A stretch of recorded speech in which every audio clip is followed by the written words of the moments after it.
Good afternoon or good evening, everyone, and welcome to this educational webinar hosted by the International Trade Council.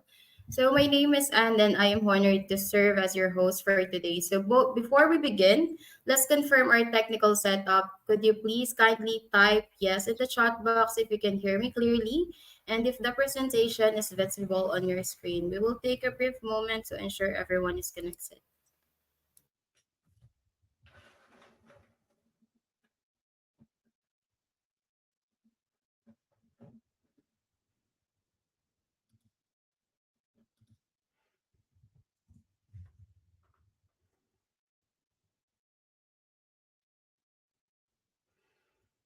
Can you hear me okay, Professor Rose? Yes. Can Okay. you hear me? Can you hear me Yes. okay? Yes, I can hear you okay. Well, thank you so much, everyone. Well, we are thrilled to have you with us today for what promises to be insightful, engaging session. So today's webinar titled Smart AI Strategy, essential for every business and educational organization will explore. So for this, we will tackle about the preparing your organization, how to preparing your organization to harness the transformative power of AI technology. Number two is developing an AI mindset and fostering a culture of continuous learning. There is also strategic frameworks for AI implementations across managements, governance, and stops. And lastly, leveraging AI to remain competitive, enhance engagement, boost productivity, and develop human capital. So it is now my privilege to introduce our distinguished speaker, Professor Rose Luckin, the esteemed founder of Educate Ventures Research Limited. Professor Luckin is a trailblazer in her field and brings unparalleled expertise and insights that we are eager to hear. Without further ado, I am pleased to turn the floor over to you, Professor. Thank you very much indeed. And it's a real pleasure to talk to you today about smart AI strategy because it absolutely is essential for every business, every educational organisation to have a smart AI strategy. But what does that mean? So yeah, I'm Rose Luckin. I'm a professor at University College London, and I founded a small company called Educate Ventures Research, which is all about helping organisations get the best from the opportunity that AI brings. And part of that is having a good strategy. But before we can get on to thinking about what that strategy might be like, we do need a bit of groundwork to make sure we're all on the same page when it comes to artificial intelligence. So we can think about artificial intelligence broadly as technology that analyzes its environment and acts with some autonomy to achieve the goals that it's been designed to achieve. So if we think of some of the most common forms of artificial intelligence, the kinds of things that you probably use on a daily basis, then we can think about how they fit within that definition. So a piece of technology that artificial intelligence that I use every day is speech to text. I'm often dictating little notes onto my phone or using dictation on my screen because I'm not a brilliant typist. And that's a form of artificial intelligence. And what's happening there is that the AI is analyzing the environment of my spoken word, collecting data, the audio data of my voice. And then, because that application of artificial intelligence has been built with the goal of translating those sound waves into characters on a screen, that's the processing that the AI does. So it analyzes those sound waves and translates them into characters on the screen. Now, it's been trained on millions of examples of how sound and characters on the screen are related, and also on information about words, spaces, how you construct text on a screen. So that's a specific example. But also, if you think about self-driving cars, they analyze the environment of the road that they're driving on. If you think about the kinds of generative AI tools that have become very popular, they analyze the environment of the prompt that you put in. And then based on all of the data they've been trained on, they use that prompt to direct what they offer you back. And two key features of AI that are really important as you think about how you can leverage it in your business are this autonomy, i.e., the AI can act without constant instruction from the user. So when I switch my speech to text on, I talk, the characters appear on the screen. It's not always perfect. Sometimes I have to stop to let it catch up, but it does behave with a fair amount of autonomy. It just gets on and does what it's been designed to use. And the other key feature that we need to bear in mind is adaptivity. And adaptivity as a feature of artificial intelligence is really important because it enables personalization. So I can use speech to text app, you can use it. It adapts to our different voices because it personalizes the way it interacts with us. So it's adaptive and it behaves with autonomy. So those two features are really important as you're thinking about the role that AI might play in your business. It's also important to remember that AI is not new. Yes, in November 2022, OpenAI launched ChatGPT, and that brought AI into the world for many people who perhaps hadn't really been thinking about AI previously. It made sophisticated, intelligent technology available to anybody with an internet connection for the first time. So it was a key moment in time. But actually, artificial intelligence has a really long history, and that history matters when we're thinking about what the AI can do for us.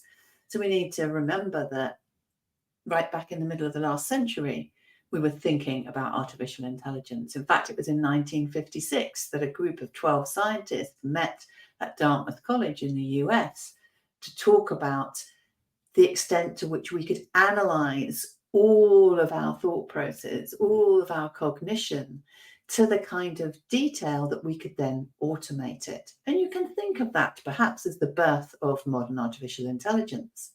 And then throughout the last century, there were many advances with expert systems using different AI techniques under the umbrella of good old-fashioned AI, so mainly rule-based systems. And then in the current century, we've had much more emphasis on machine learning, so AI that learns from masses of data to perform useful tasks for us. But that history is really important because we wouldn't be where we are today with AI had it not been for all of the decades of work that went previously. It's also important to remember when thinking about how you can use AI and how you build your strategy to recognize that not all AI is the same. As I've just mentioned, in the previous century, we were very much driven by good old-fashioned AI. Yes, there was machine learning, but certainly in the earlier part of the work on artificial intelligence, it was driven by expert systems that were mainly sets of rules that dictated how the technology behaved. Now, these systems couldn't learn, so they were very limited, but they were useful in their transparency because you could always know why the AI had made a decision because you could look at the rules that had been fired as a justification for a decision. We can't do that with machine learning.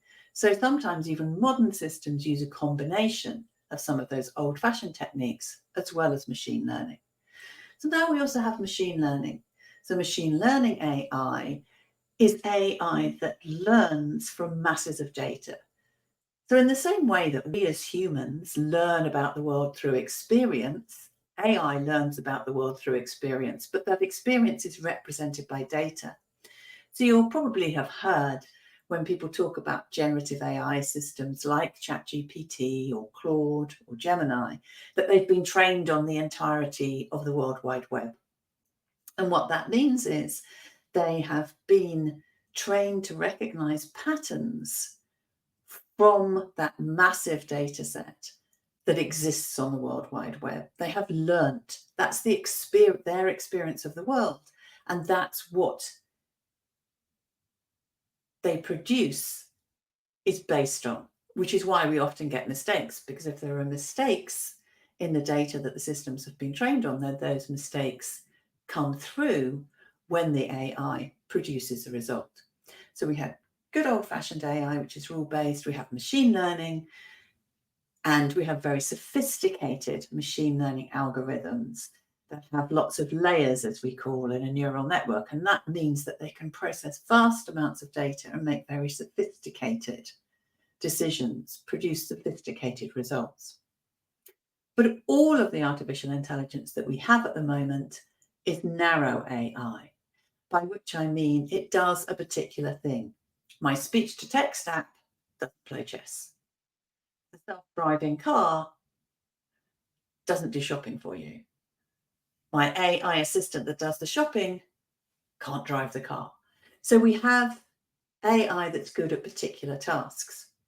We do not have artificial general intelligence, which would be AI that could complete intelligent actions of the sort of full repertoire that we can as humans.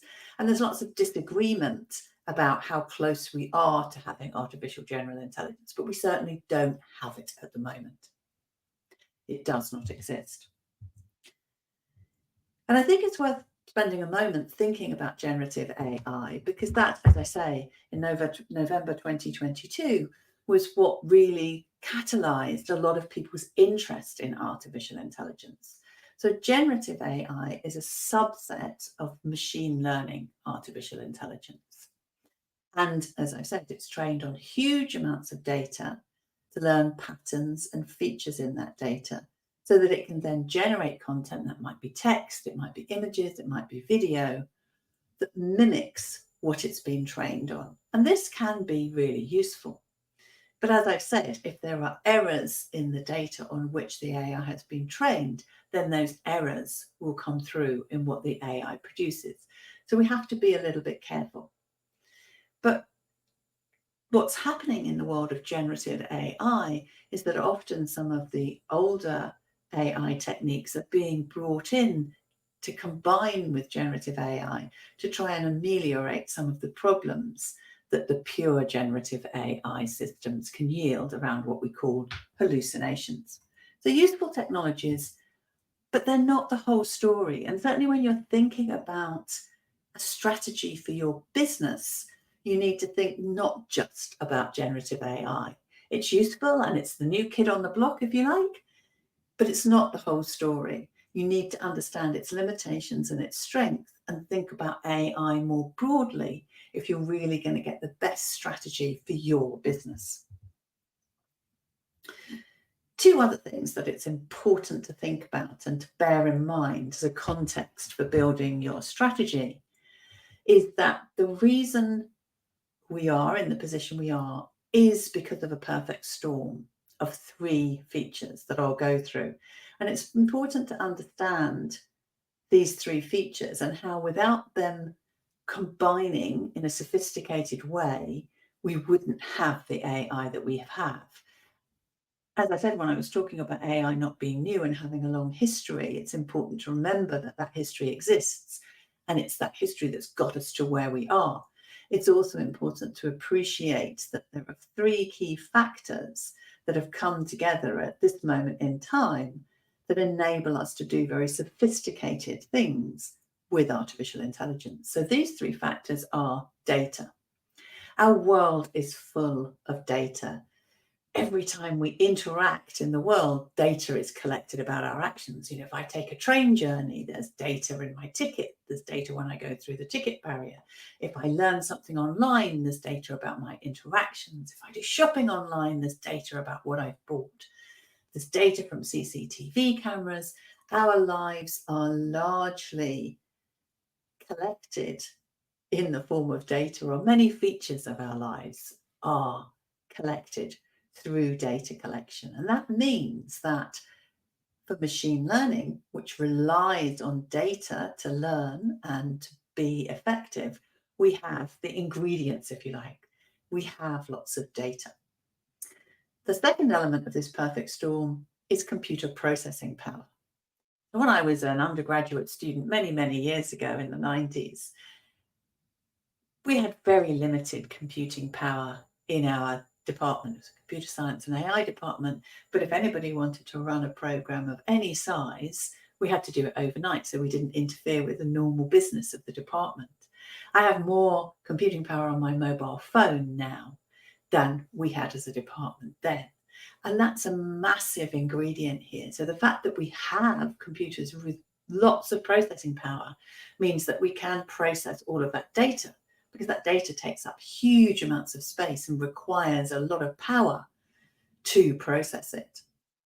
And you might have seen various reports in the press about how the large technology companies are building data centers and investing in nuclear power plants because there's a lot of power involved in producing these AI systems. So we have data, we have processing power. And then the third ingredient that has come together to get us to where we are the sophisticated algorithms.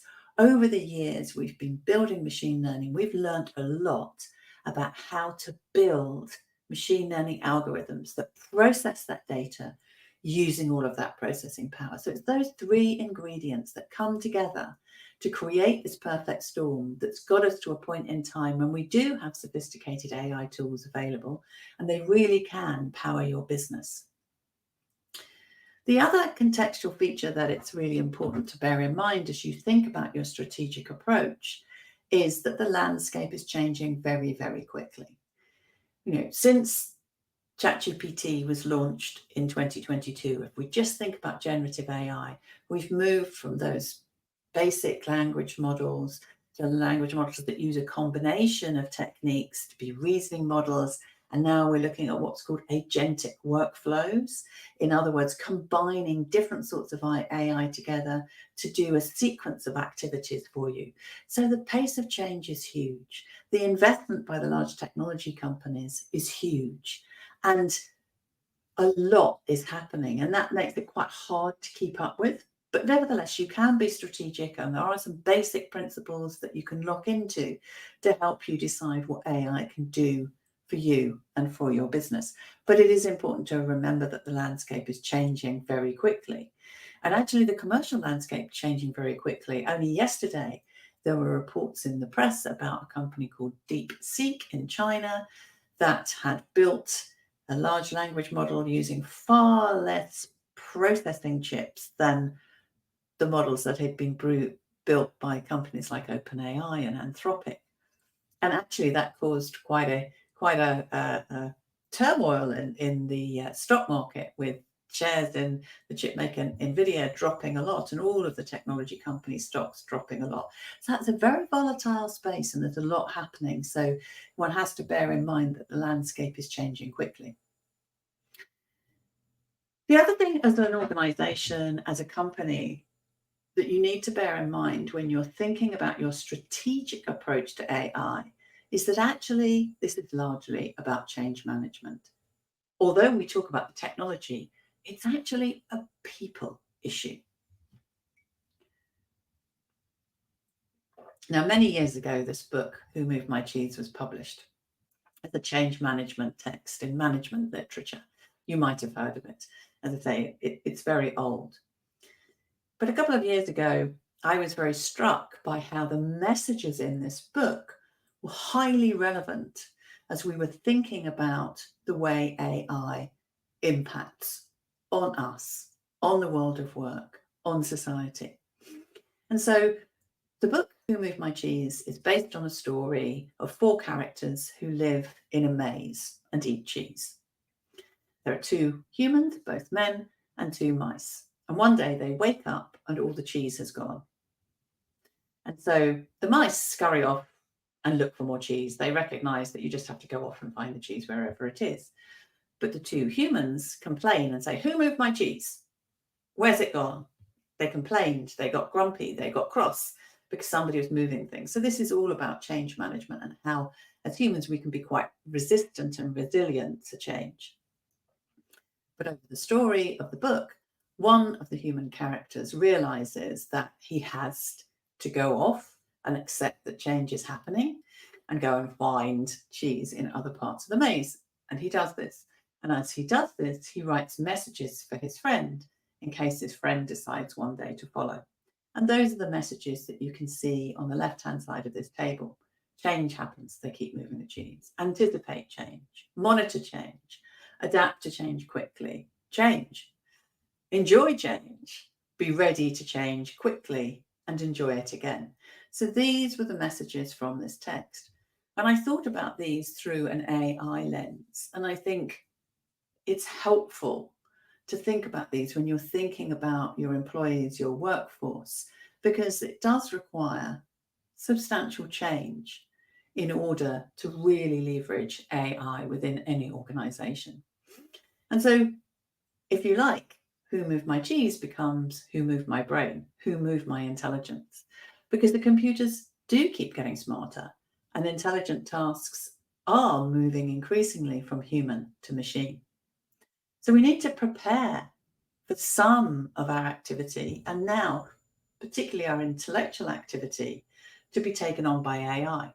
Previous cycles of automation have focused much more on manual activity, but this AI phase, this particular AI phase, is much more focused on intellectual activity because these tools are good at writing, at generating images, generating movies.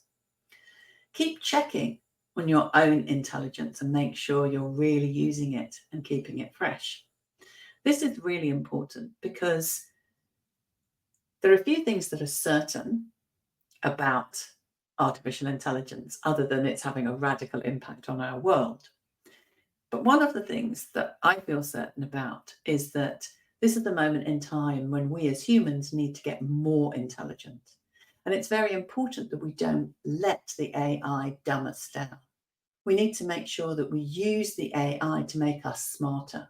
So it's really important to keep checking on our own intelligence to make sure we're really using it and keeping fresh. We need to adapt to change thoughtfully. I don't think quickly is quite right. My t-shirt says, learn fast, act more slowly. And I think that's exactly the right message for this moment. Learn about AI, get to grips with understanding it before you start making decisions about what you're actually going to do with it.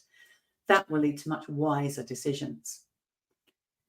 And yeah, move with the intelligence, recognize this change is happening and that as an organization, you need to move with it. And try and enjoy the change. I think this is really important for employees, to try and help them enjoy what these smart tools can do for them, to feel they can be more productive, do better work because they have access to these smart technologies.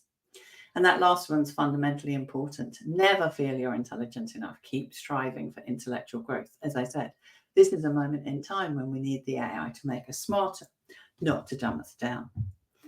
So in this situation, strategy really is vital. So where do you start? Okay, here are 4 things that you should be asking yourself, or 4 categories of things you should be asking yourself. Do you know the problems within your organization, product or service that can be solved using AI? And that's a difficult question. I think most of us can identify the challenges we face in our work, but translating those into where AI can help us is much more complicated. Do you want to explore the applications of AI within your organization and product and services? So you need to think about what it is you want the AI to achieve. What's the purpose you want the AI to achieve in your business? That's the core part of your strategy. Then you need to think about, do you have the in-house capabilities to utilize AI? Can you introduce employee training schemes to upskill people so that you have those human resources? Or are you going to be hiring new people, and how many and over what timescale? So you've got that problem solving layer, you've got a human resources layer, and then you've got your timeline. What's your timescale? What do you expect to have AI integrated into your product or into your business? It might be your business processes as much as the product or service that you produce. And of course, that will depend on your human resources and the problem solving exercise that you've conducted. And then, of course, there's the money side of it. What's the budget for your AI powered organization? And again, that's related to the problem you want to solve. Is it modest or is it much larger scale? And the resources that you have available. So this little pyramid is designed to help you start thinking about those questions, and particularly thinking about that problem solving one and what purpose you want the AI to solve. And then I offer you this framework. So this is a framework that's been built over many years of work that I've done, that is designed to try and simplify things and structure the way that you can think about engaging with artificial intelligence. So it's built around your vision. What's the ambition for your organisation? We all have a vision for our organisation. And maybe it doesn't need to change because AI exists. But maybe AI can help us to achieve that vision more quickly, more impactfully, for more people. But we certainly need to look at our vision and ask the question, what impact does AI have on this vision? Is our vision still relevant? Can AI help us to achieve this vision more quickly for more people? What's the relationship between AI and our vision? And then around the vision, you have 4 quadrants.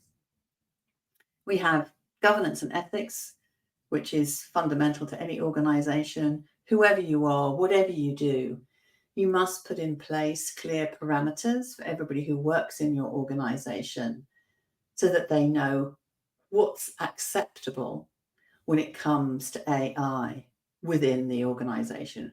What you do not want is people using AI in your organization without you knowing about it.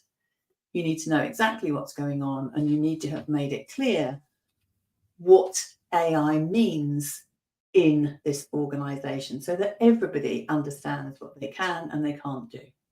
So that piece is super important to get done quite quickly. I say here, learn fast, act more slowly. I think acting around putting in these parameters is one of the faster actions that needs to happen, because it's not about using the AI specifically, it's about making sure people know where they stand. As I say, this is a people challenge as much as a technology one. And then that second quadrant is the much more practical. What are the use cases for AI in our business? What are we actually going to do with the AI? What's it going to achieve for us? And then how do we iterate through these and learn every time we try one so that we can be self-improving? And then the 2 further quadrants are much more about infrastructure. They're about the technology and data infrastructure and about the human infrastructure, both of which need to be in place if you're going to be able to really leverage those AI use cases to achieve the purposes that you've identified map to your vision. So let's have a look at those. I've talked a little bit already about the governance and ethics piece and the importance of making sure that you think about the ethical pillars that need to underpin the work that you do and those parameters that you're putting in place for everybody who works in your organization. But let's think about these iterative unit applications. Where will AI be applied? If you're an educational organization, is it about 24/7 teaching support? Is it about administration? Is it about productivity? Is it about producing written articles? Is it about analyzing data? What's the role? What are the use cases that are going to be useful? The purposes that you want the AI to achieve for you. And a really useful way of going about identifying this is to think about a logic model.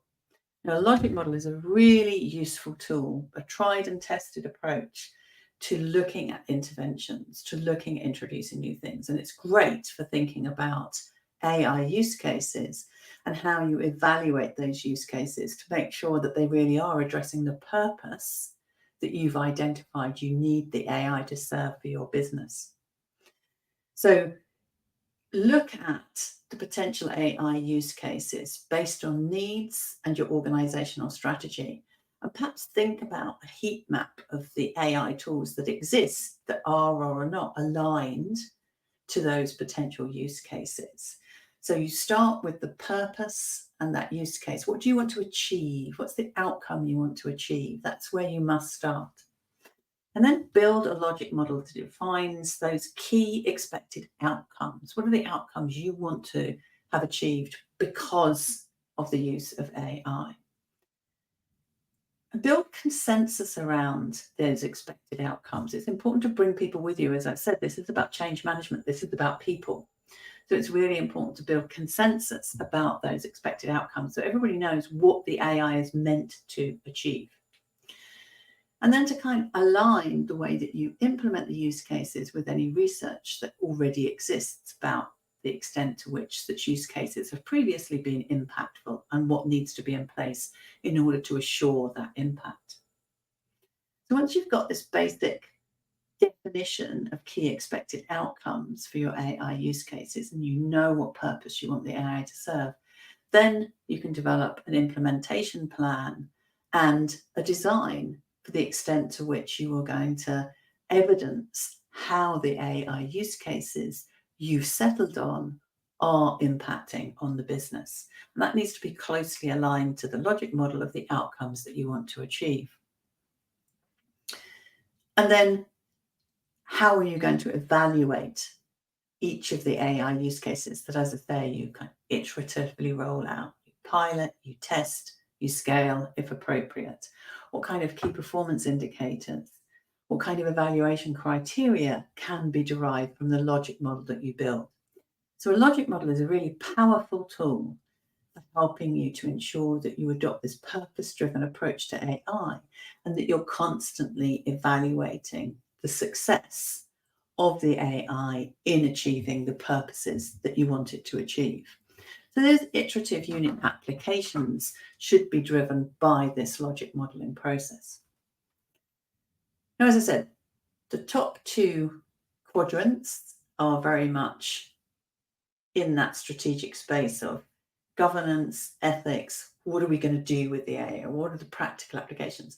And the bottom two are much more about infrastructure. If we think about technology and data, as I said, when I was talking about artificial intelligence, when I was talking about the definition of machine learning, when I was talking about the perfect storm that's got us to where we are, data is supremely important.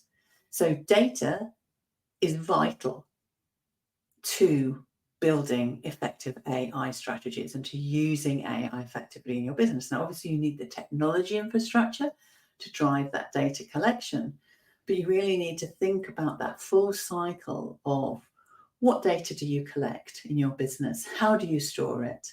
What kind of analytics do you use on that data? What kind of insights can you derive from your data? And then how do you become a much more data-driven organization? Because it's data-driven organizations that are much more able to strategically leverage artificial intelligence. So one of the things I think we often overlook when we think about artificial intelligence, or we risk overlooking when we think about artificial intelligence, is its role in the background in helping us with intelligent analytics.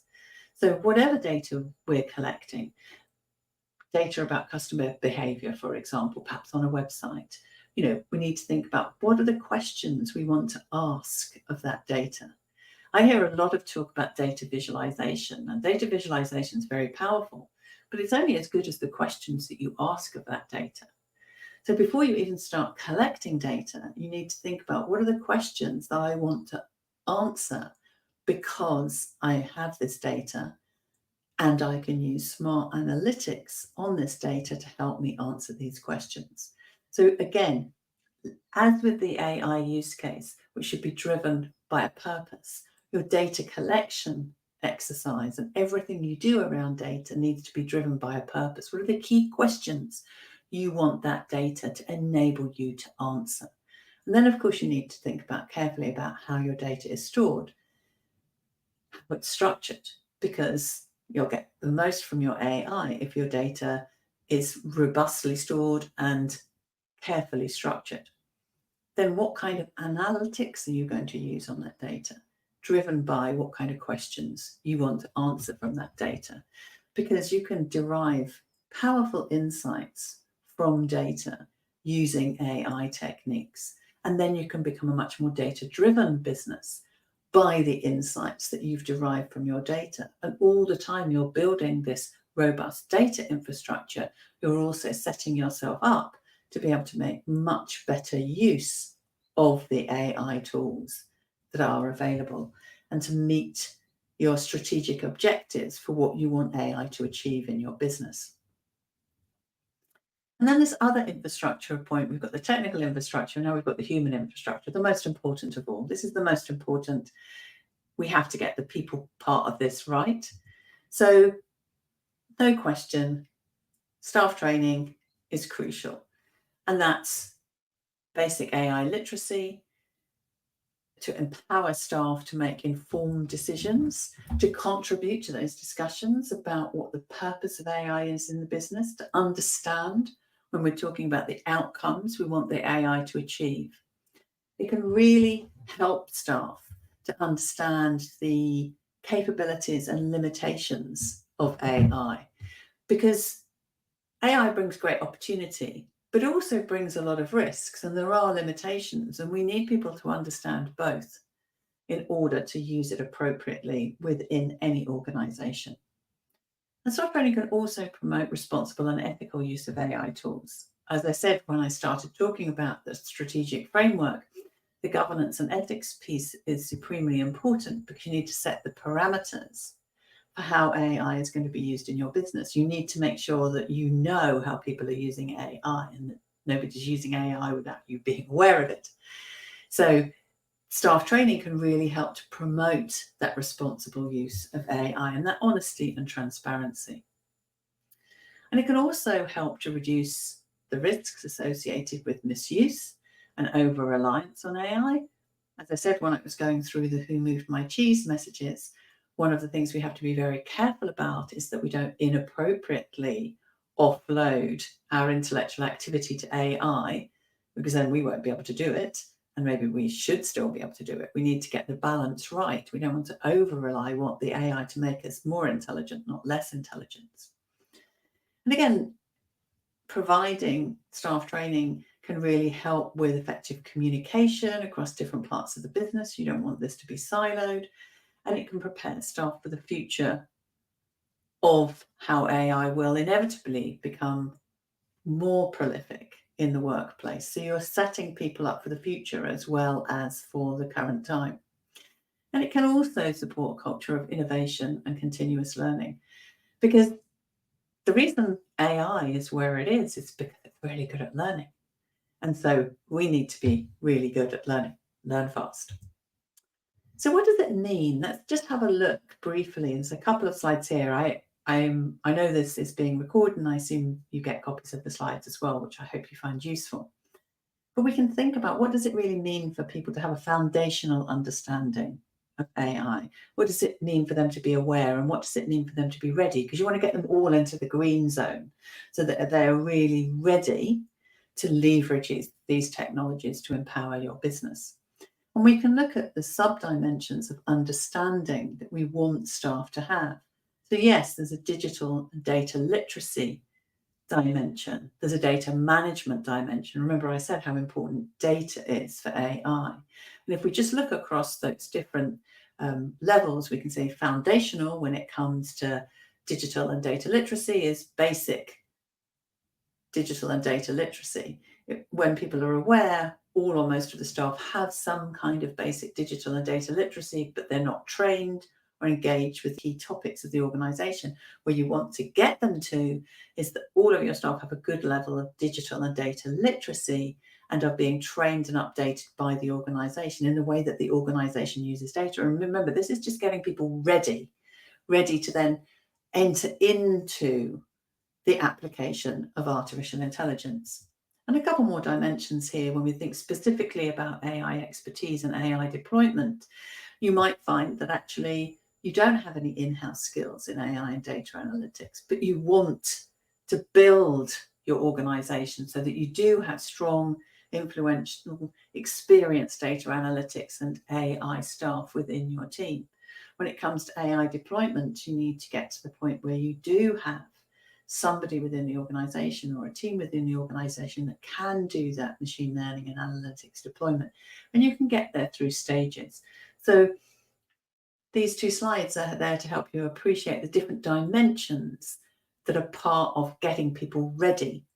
And of course, not everybody needs to be part of that data analytics team. It's working out where the specialities are, but making sure everybody is part of the journey so that you understand what you're trying to achieve in the way that you're going about using AI.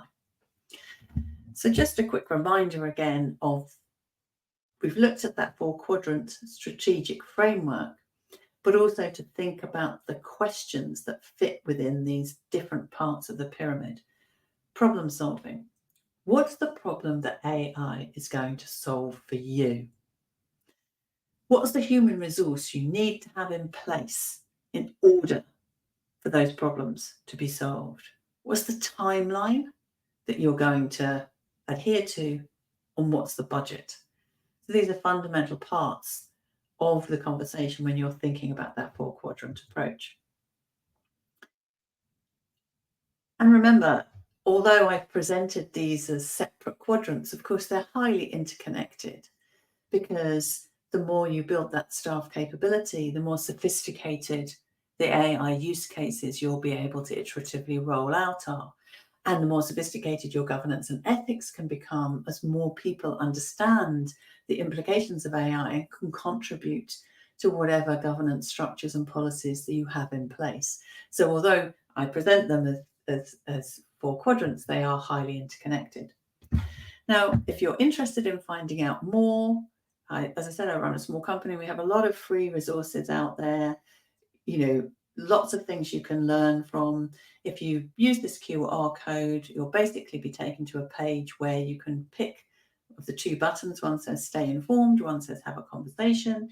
Stay informed takes you to the newsletter, totally free, that I produce. It's focused on AI generally, but particularly in the education sector. So basically in the newsletter, I do a monthly scan of what's happening in the world of artificial intelligence. I look at what's happening with regulation. I look at what's happening with the development of the technologies.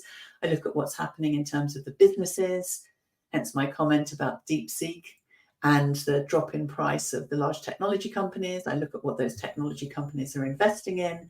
And then I specifically think about what the implications of all of that are for companies in the education and training space.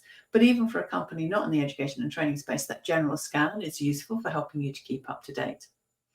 I also, within the newsletter, have a section that looks at what existing research can tell us about the effective ways of applying artificial intelligence.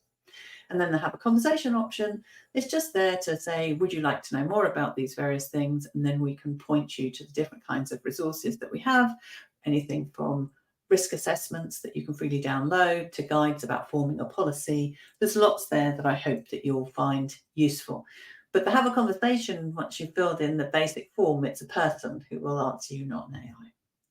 So thank you so much for listening. I've talked for just about 45 minutes, slightly less, so that I can leave lots of time for questions. I hope that you have lots of questions. I will end the show and here to answer any questions that you may have, or to try and answer any questions you may have, I should say. Okay, well, thank you so much for that, Professor Luckin, for sharing your valuable insight. So, before we transition to the question and answer, I would like to briefly highlight a remarkable platform developed by the ICTTM, and this is the ADAM FTD. This is an innovative tool that's designed to simplify trade compliance and enhance market intelligence, offering a comprehensive suite of features to keep your businesses competitive in an ever evolving global trade landscape. So, for any additional details or to explore how Adam FTD can support your organization, please don't hesitate to reach out. We would be delighted to connect with you to the appropriate resources. And now, let us open the floor to your question. Please feel free to type them into the chat box, and we will address as many as possible.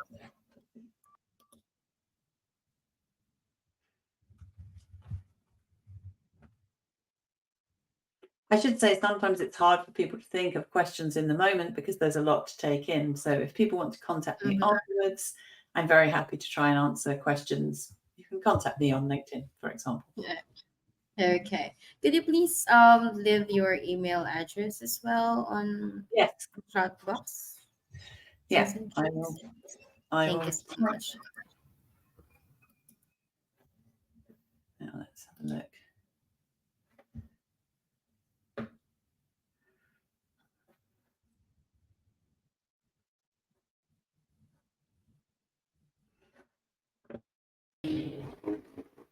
Okay, so as of the moment, there is no question. So, but before that, I wanted to inform everyone as well as we approach to the conclusion of today's session.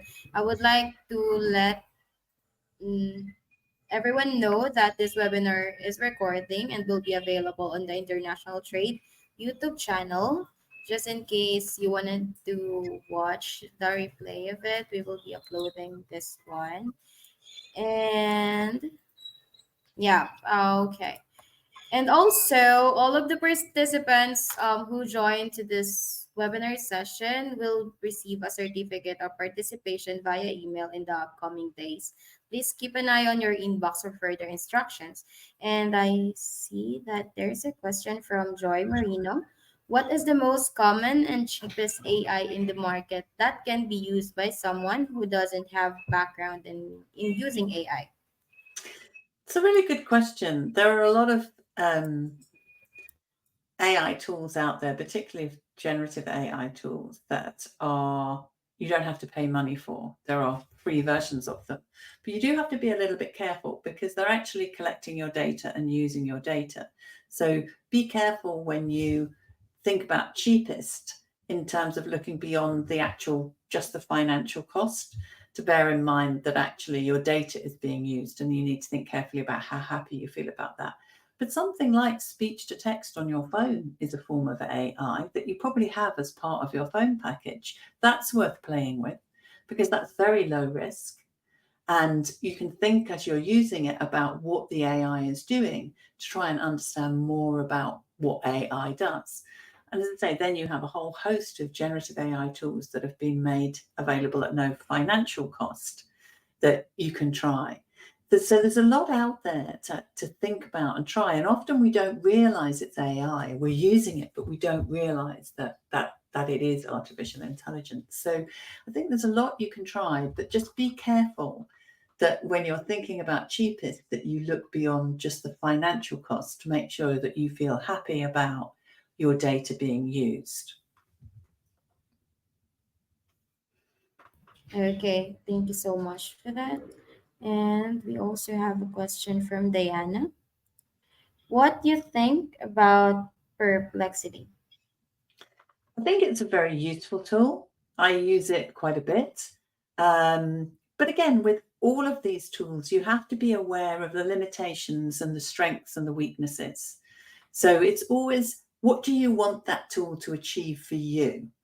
And then testing it out to make sure that it is achieving that purpose for you, stretching it to its limits, trying some use cases with it that are challenging for that particular type of tool, because remember what it's been designed to achieve, so that you're always making sure that you're driven by the purpose that you want to achieve with the AI when you're making judgments about that AI tool based on that purpose. So always have really clear criteria through which you are going to judge whether that AI is meeting your needs. As I said in the talk, using the logic modeling approach, which makes you think right at the outset about what are the outcomes that I want to achieve through the use of this tool, can help you make good judgments about specific AI tools.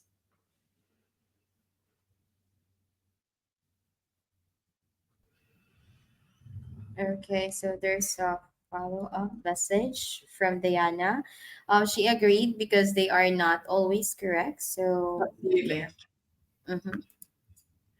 Okay, so we still wanted to entertain each one of you. If you have any questions, please don't hesitate to drop in on the Q&A tab or on the chat box.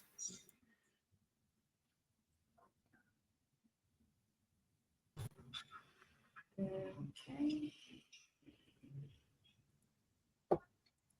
So I think there's no other question from anyone. Well, okay, it looks like we might not have any question as of the moment, which could mean you, Professor Rose, did an excellent job of covering everything so clearly and thoroughly. Thanks. So, however, we don't want to make sure everyone feels comfortable and has the opportunity to ask if there's anything you'd like to clarify or dive deeper into. Here is the email address of Professor Rose. You can contact her directly if you have any questions about this session or today's session. And also, yeah, Stephen Rivago and also Diane. Um, thank you. Say thank you to you. Since okay, well, and if you think something later, you're more than welcome to reach out after the webinar, and we'd be more than happy to assist. And again, on behalf of international trade, I extend my heartfelt gratitude to Professor Luckin for her exceptional presentation, and to all of you attendees for your active participations, for insightful question and engagement have truly enriched today's session. And again, please watch your email for follow-up information, including details on accessing your certificate. And thank you once again for joining us. We look forward to welcoming you to future webinars and event. Wishing you a wonderful afternoon. Goodbye, everyone, for now. Thank you. Thank you. Thank you so much, Professor Rouse. Have a good day.